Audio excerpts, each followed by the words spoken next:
今日咧，我哋會講返公倍數嘅。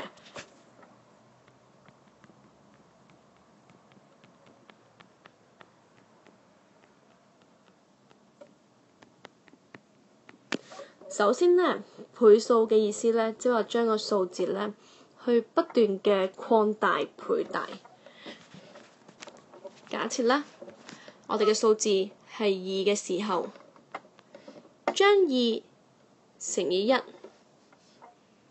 乘1係2，乘完1我哋再乘2，2乘以2係4，2乘以3係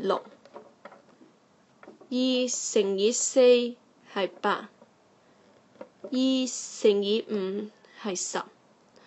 由於咧，我哋可以不斷嘅去繼續乘落去，咁倍數咧就係無限嘅，可以無限咁樣乘落去。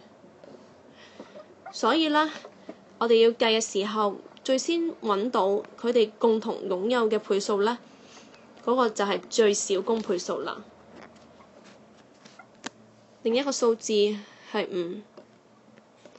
5，5乘以1係5，5乘以2係10，5乘以3係15。其實我哋都已經發現咗咧，2同5嘅公倍數咧已經揾到係10啦。由於佢係無限，咁我唔需要再揾落去啦。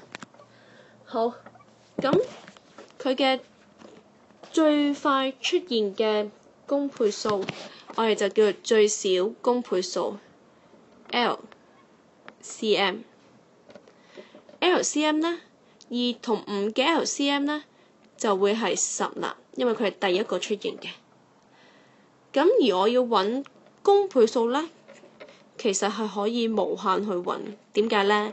其實頭先我哋解釋過啦，倍數係可以不斷去倍大，不斷嘅去擴大。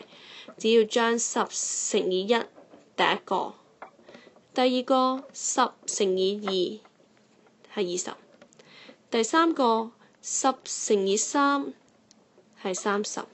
其實我就算揾到第100個都好啦，只要將 LCM 乘以100就已經可以揾到第100個嘅公倍數㗎啦。所以咧，公倍數都好簡單，只要係小心嘅去列出數字嘅倍數就可以㗎啦。同學們，俾心機喎！